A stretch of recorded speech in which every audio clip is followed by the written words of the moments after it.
بسم اللہ الرحمن الرحیم۔ اللہم لک الحمد کما ینبغی لجلال وجہک وعظیم سلطانک، بلغ العلا بکمالہ، کشف الدجی بجمالہ، حسنت جمیع خصالہ، صلوا علیہ وآلہ۔ اللہم صلی وسلم علی نبینا محمد وعلی آلہ وصحبہ اجمعین۔ النبی اولی بالمؤمنین من انفسہم وازواجہ امہاتہم۔ نبی صلی اللہ علیہ وسلم مومنوں پر ان کی جانوں سے زیادہ حق رکھتے ہیں اور ان کی بیویاں مومنوں کی مائیں ہیں۔ سورہ الاحزاب آیہ نمبر 6۔ میسرہ سے یہ باتیں سن کر اور ورقہ بن نوفل کی تصدیق و تائید سے سیدہ خدیجہ رضی اللہ عنہا کے دل میں آپ صلی اللہ علیہ وسلم کے حسن اخلاق اور عظمت و جلالت کا یقین پختہ ہو گیا۔ انہوں نے آپ صلی اللہ علیہ وسلم سے شادی کا قطعی فیصلہ کر لیا۔ چنانچہ سفر شام سے واپسی کے 3 ماہ بعد انہوں نے اپنی سہیلی نفیسہ بنت امیہ رحمۃ اللہ علیہا کو اس پیشکش کا پیغام دے کر آپ صلی اللہ علیہ وسلم کے ہاں بھیجا۔ رسول صلی اللہ علیہ وسلم بھی راضی ہو گئے۔ اس طرح یہ مبارک شادی انجام پائی۔ اس سلسلے میں بہت سی ایسی روایات ہیں جن سے معلوم ہوتا ہے کہ سیدہ خدیجہ رضی اللہ عنہا نے خود ہی آپ صلی اللہ علیہ وسلم کو شادی کا پیغام اپنی گہری دوست نفیسہ کے ذریعے بھجوایا تھا۔ اس دور کے عرب معاشرے میں عورتوں کا اپنی شادی کا پیغام خود بھجوانا کوئی معیوب یا تعجب والی بات نہ تھی۔ آپ صلی اللہ علیہ وسلم ان دنوں اپنے چچا سردار ابو طالب ہی کے گھر میں مقیم تھے۔ ایک روز نفیسہ گھر میں داخل ہوئیں اور سردار ابو طالب کی اہلیہ کو سلام کیا۔ آپ صلی اللہ علیہ وسلم کی طرف دیکھ کر کچھ تعریفی جملے ادا کیے اور کہنے لگیں، آپ شادی کیوں نہیں کر لیتے؟ آپ نے نفیسہ کو وہی جواب دیا جو اکثر لوگوں کو دیا کرتے تھے۔ آپ صلی اللہ علیہ وسلم نے فرمایا، ابھی میرے پاس شادی کے لیے مناسب مال اور دولت نہیں ہے، جب مال میسر ہوگا تو ضرور شادی کر لوں گا۔ نفیسہ کو غالباً اسی جواب کی توقع تھی۔ اس نے کہا، کسی دولت مند خاتون سے شادی کیوں نہیں کر لیتے جو شرف و منزلت اور خاندانی اعتبار سے بھی نہایت اونچے گھرانے سے تعلق رکھتی ہو؟ آپ صلی اللہ علیہ وسلم نے پوچھا، ایسی عورت کون ہے جو ایک کم مال والے شخص سے شادی کرنے کے لیے تیار ہو؟ نفیسہ نے فوراً کہا، خدیجہ بن خویلد۔ آپ صلی اللہ علیہ وسلم نے قدر غور کیا اور سوچا کہ خدیجہ سے رشتہ داری کا تعلق تو پہلے ہی سے موجود ہے۔ قریش کا گھرانہ تو اصل میں ایک ہی تھا۔ سردار قصی پر جا کر بنو ہاشم اور بنو اسد آپس میں مل جاتے ہیں۔ یوں بھی آپ کی حقیقی پھپھی سیدہ صفیہ بنت عبد المطلب رضی اللہ عنہا کی شادی سیدہ خدیجہ رضی اللہ عنہا کے بھائی عوام بن خویلد سے ہو چکی تھی۔ جہاں تک سیدہ خدیجہ رضی اللہ عنہا کی ذہانت اور نیک نامی کا تعلق ہے تو وہ نہایت مدبر اور زیرک خاتون تھیں۔ ان کی ظاہری خوبصورتی اور خوب سیرتی کی پورے مکہ میں دھوم تھی۔ آپ صلی اللہ علیہ وسلم نے اپنی آمادگی کا اظہار فرما دیا۔ اللہ کے رسول صلی اللہ علیہ وسلم نے جب اپنی چچاؤں کو اس فیصلے سے مطلع کیا تو انہوں نے بھی اس پر اپنی رضامندی اور خوشی کا اظہار کیا۔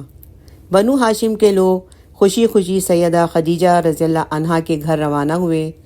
نمایاں شخصیات میں سے آپ صلی اللہ علیہ وسلم کے چچا سیدنا حمزہ، سیدنا عباس رضی اللہ عنہما اور سردار ابو طالب شامل تھے۔ سیدہ خدیجہ رضی اللہ عنہا کے خاندان کے جو نمایاں افراد اس تقریب میں موجود تھے اس میں ورقہ بن نوفل، سیدہ خدیجہ رضی اللہ عنہا کے چچا عمر بن اسد اور بھائی عمر بن خویلد، بھتیجا حکیم بن حزام اور خاندان کی بعض خواتین شامل تھیں۔ کہا جاتا ہے کہ سیدنا ابو بکر صدیق رضی اللہ عنہ بھی اس مبارک موقع پر موجود تھے۔ نکاح کی اس مجلس میں سردار ابو طالب نے بڑا خوبصورت خطبہ پڑھا۔ انہوں نے اس میں اللہ تعالیٰ کا شکر ادا کیا جس نے انہیں ابراہیم علیہ السلام کی اولاد میں سے پیدا کیا اور بیت اللہ کے انتظام کا شرف بخشا۔ پھر انہوں نے اپنے بھتیجے محمد بن عبداللہ صلی اللہ علیہ وسلم کی تعریف کرتے ہوئے ان کے فضل، حلم، امانت، دیانت، شرافت اور عقل و فراست کا ذکر کیا۔ ان کا کہنا تھا کہ اگرچہ میری اس بھتیجے کے پاس مال اور دولت زیادہ نہیں، مگر دولت کا کیا ہے، وہ تو ڈھلتا ہوا سایہ ہوتی ہے۔ اس کے بعد انہوں نے حق مہر کا اعلان کیا۔ اس طرح کے تعریفی جملے کہنے کے بعد جب وہ بیٹھے تو ورقہ بن نوفل اٹھے۔ ایک روایت کے مطابق یہ نکاح انہوں نے پڑھایا۔ انہوں نے بنو ہاشم کے فضل و شرف اور کرم و سخاوت کا اعتراف کیا اور مقررہ مہر پر اس مبارک جوڑے کو رشتہ ازدواج میں منسلک کر دیا۔ مہر کی مقدار 20 اونٹ تھی۔ بعض روایات کے مطابق یہ مقدار 500 درہم تھی۔ شادی کے وقت سیدہ خدیجہ رضی اللہ عنہا کی عمر 40 برس اور آپ صلی اللہ علیہ وسلم کی عمر 25 برس تھی۔ یہ تقریب نبوت ملنے سے 15 برس بیشتر منعقد ہوئی تھی۔ واقعہ فیل کو اس وقت 25 برس بیت چکے تھے۔ نکاح کے بعد آپ صلی اللہ علیہ وسلم سیدہ خدیجہ رضی اللہ عنہا کے گھر تشریف لے آئے اور وہیں قیام پذیر رہے۔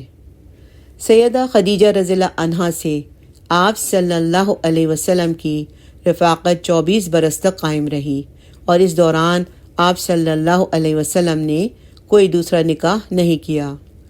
سیرت نگاروں نے یہ بھی لکھا کہ نکاح کے بعد اونٹ ذبح کیے گئے اور ان کا گوشت فقراء میں تقسیم کیا گیا۔ شرکائے مجلس کی ضیافت بھی کی گئی۔ سیدہ خدیجہ رضی اللہ عنہا کی طرف سے یہ مہمان نوازی کوئی تعجب کی بات نہیں۔ وہ نہایت مالدار خاتون تھیں اور مہمان نوازی اربوں کی گٹھی میں تھی۔ بعض روایات میں ہے کہ شادی کی اس تقریب میں دیگر مہمانوں کے علاوہ آپ صلی اللہ علیہ وسلم کی رضائی والدہ سیدہ حلیمہ سعدیہ رضی اللہ عنہا بھی شریک تھیں، اور جب وہ واپس جانے لگیں تو اس مبارک جوڑے نے انہیں 40 بکریوں کا تحفہ بھی دیا تھا۔ مکی معاشرے میں ایک نئے گھر کا اضافہ ہو چکا تھا۔ کائنات کا سب سے افضل اور اعلیٰ گھرانہ جس میں امن اور سکون اور چین و اطمینان کا دور دورہ تھا۔ اللہ نے انہیں مال اور دولت سے تو نوازا ہی تھا، مگر انہیں ہر وقت اپنے لوگوں کی فکر دامنگیر رہتی تھی جو معاشرے میں سب سے زیادہ کمزور اور لاچار تھے۔ ایسے لوگوں کی مدد کی جاتی، یتیموں، بیواؤں اور مسکینوں کے ساتھ حسن سلوک کیا جاتا اور ان کی خفیہ اور اعلانیہ مدد کی جاتی۔ رشتہ داروں کے حقوق کا خاص طور پہ خیال رکھا جاتا۔ اس گھر میں 2 بچے بھی پرورش پا رہے تھے۔ ان میں سیدہ خدیجہ رضی اللہ عنہا کے پہلے شوہر کی ایک بیٹی ہند بن عتیق اور دوسرے خاوند سے ایک بیٹا ہند بن ابی حالہ رضی اللہ عنہ تھے۔ انہی کے نام سے سیدہ خدیجہ رضی اللہ عنہا کی کنیت ام ہند تھی۔ شادی کے بعد جلد ہی سیدہ خدیجہ رضی اللہ عنہا کے آنگن میں ایک بیٹے کی پیدائش ہوئی۔ ان کا نام قاسم رکھا گیا۔ انہی کی وجہ سے مکہ مکرمہ میں حضرت محمد صلی اللہ علیہ وسلم کو ابو القاسم کی کنیت سے پکارا جانے لگا۔ ابھی قاسم چھوٹے ہی تھے کہ یہ پھول مرجھا گیا۔ سیرت نگاروں کے مطابق انہوں نے چلنا شروع کر دیا تھا۔ عمر کے اس حصے میں والدین کو بچوں کے ساتھ جو الفت اور محبت ہوتی ہے، اس کے پیش نظر یقیناً باغ جنت کے اس پھول کے ساتھ آپ صلی اللہ علیہ وسلم اور سیدہ خدیجہ رضی اللہ عنہا کو بے حد پیار تھا، مگر اللہ کی یہی مشیت۔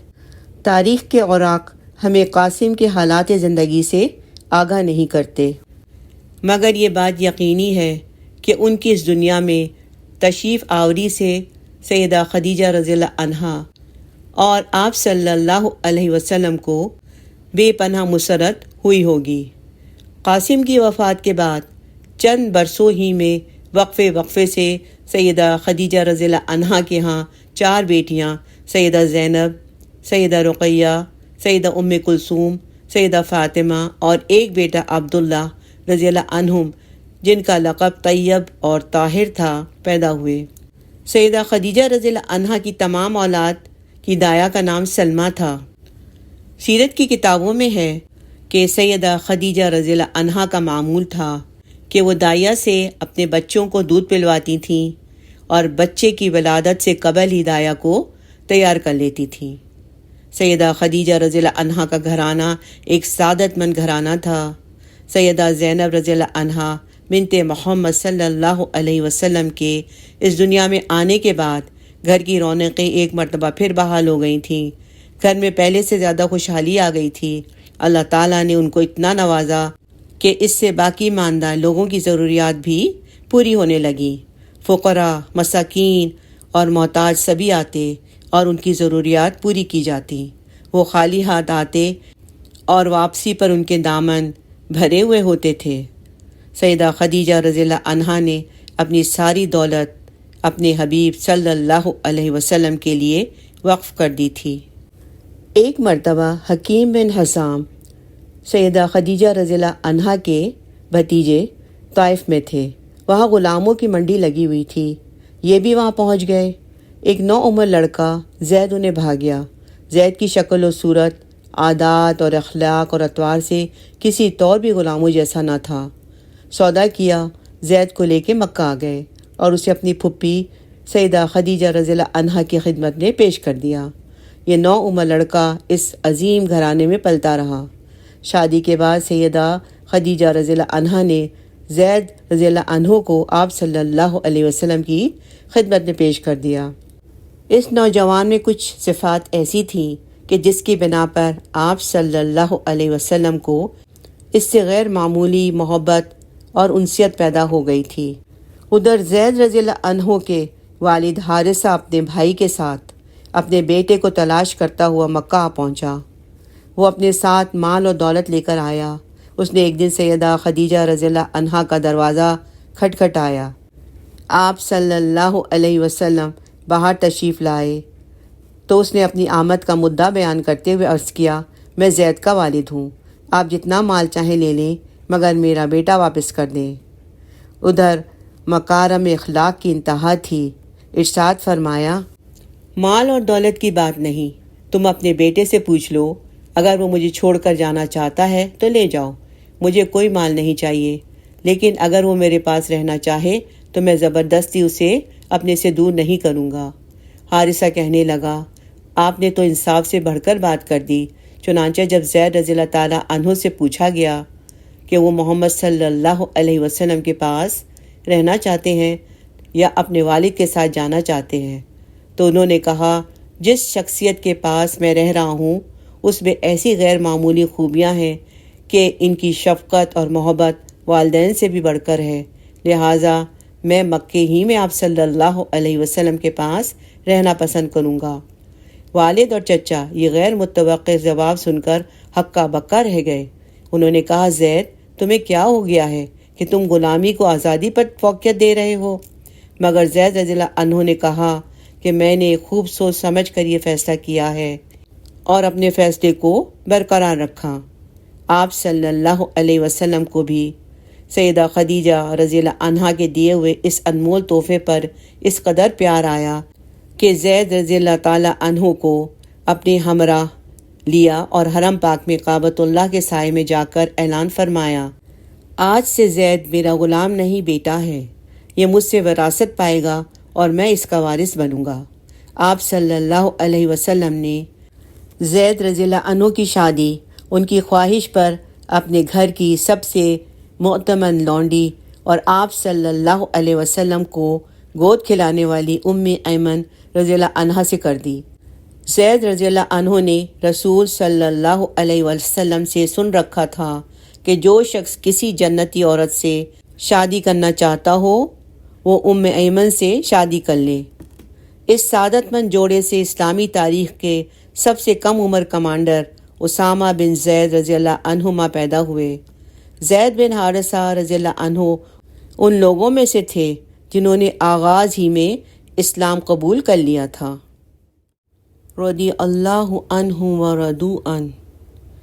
اللہم صلی علی سیدنا محمد وعلی آل سیدنا محمد وعلی اصحاب سیدنا محمد وعلی انصار سیدنا محمد وعلی ازواج سیدنا محمد وعلی ذریت سیدنا محمد وسلم تسلیما کثیرا کثیرا۔